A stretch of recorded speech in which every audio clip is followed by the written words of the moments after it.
Apa yang mendorong seorang laki-laki yang tega membunuh 3 orang perempuan? Selamat datang di Sarjana Cerita. 3 orang perempuan dan 1 orang laki-laki. Kisah femisida Padang Pariaman.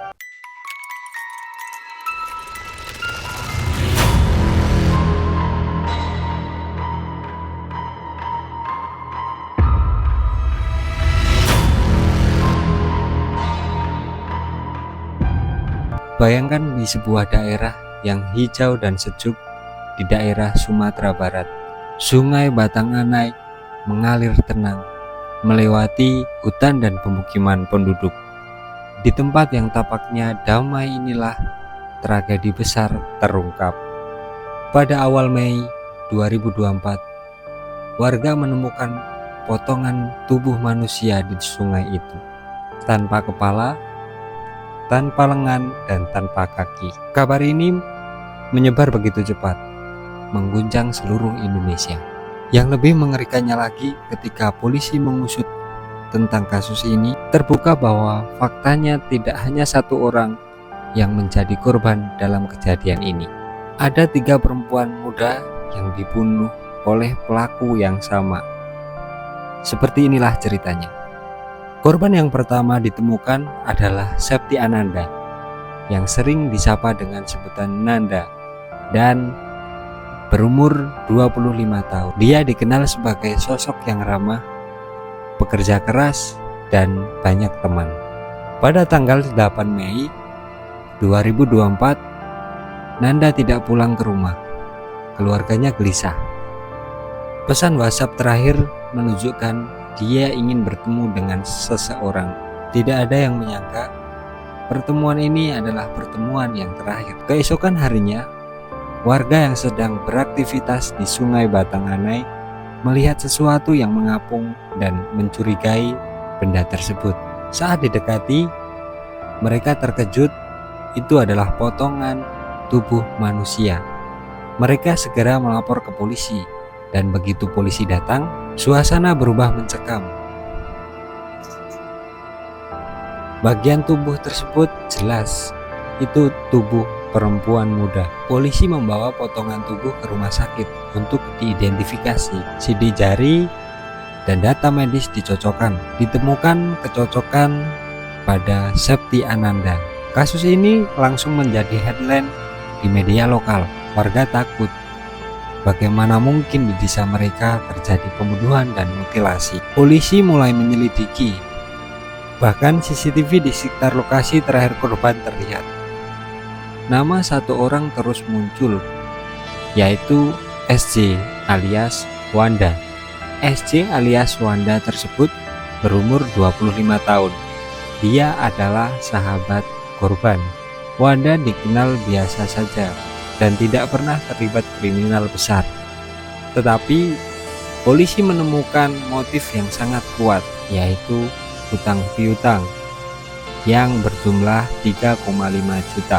Dalam penyelidikan, polisi menemukan bukti-bukti kecil, yaitu barang milik korban, jejak komunikasi, dan saksi mata yang melihat mereka bertemu.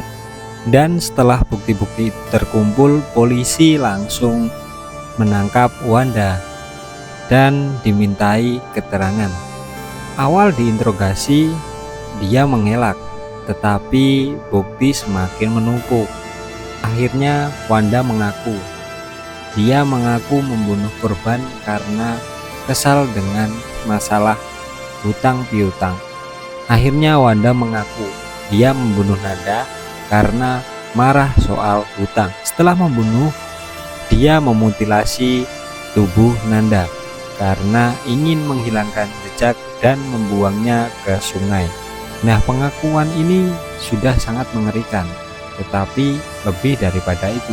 Ketika diinterogasi, Wanda berbicara tentang 2 perempuan yang bernama Siska Octavia Rusdi yang sering dipanggil Cika, dan adik Agustina yang sering dipanggil Adik. Cika adalah teman kuliah dari Wanda dan pernah KKN bersama, sedangkan Adik adalah sahabat Cika. Mereka hilang sejak Januari 2004, tetapi selama pencarian keluarganya tidak pernah menemukan titik terang. Setelah pengakuan dari Wanda, polisi langsung bergerak. Mereka memeriksa pekarangan rumah Wanda. Di dekat rumahnya ada sumur tua yang jarang dipakai. Polisi menurunkan tim forensik, dan ketika turun mereka menemukan tengkorak dan jasad dua orang perempuan tersebut. Nah, motif Wanda kali ini agak rumit. Dia cemburu kepada Chika karena dekat dengan pria lain sewaktu KKN. Wanda merasa dihianati.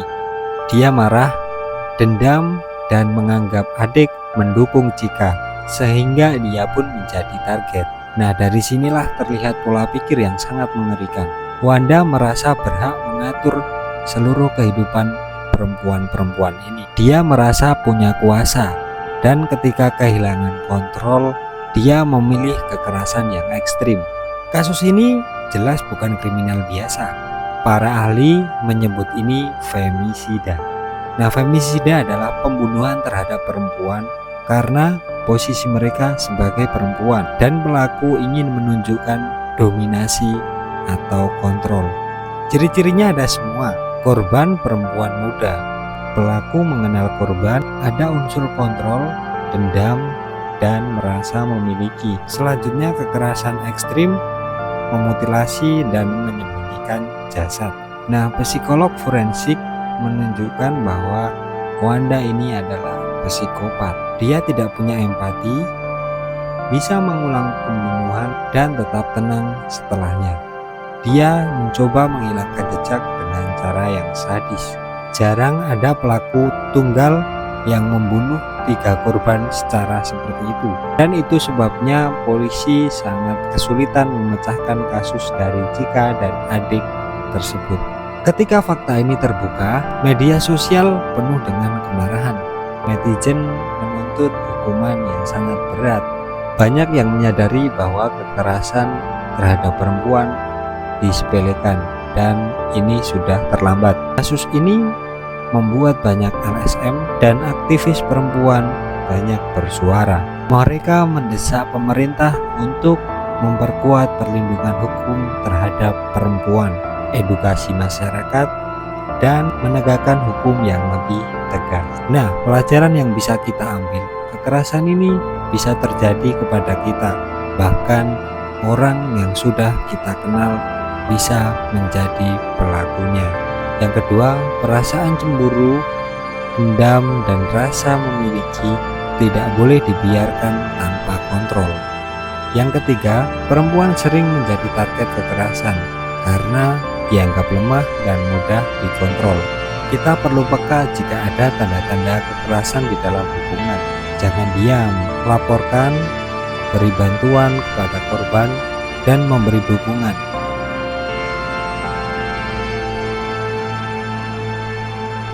Masyarakat yang peduli bisa menyelamatkan nyawa. 3 perempuan muda, Nanda, Chika, dan adik, kehilangan nyawa mereka di tangan orang yang mereka kenal. Kisah mereka menjadi peringatan yang keras buat kita semua. Kita perlu lebih serius untuk melindungi perempuan, menegakkan hukum, dan membangun budaya yang menghargai kesetaraan. Semoga kasus ini bisa membuat kita lebih peduli, dan jangan biarkan kasus seperti ini terulang kembali. Itu tadi kisah yang sangat mengerikan. Buat kalian yang suka dengan konten seperti ini, silahkan like dan komen, dan jangan lupa subscribe serta share ke teman-teman kalian supaya channel ini lebih maju. Cukup sekian dari kita, Sarjana Cerita pamit. Assalamualaikum warahmatullahi wabarakatuh.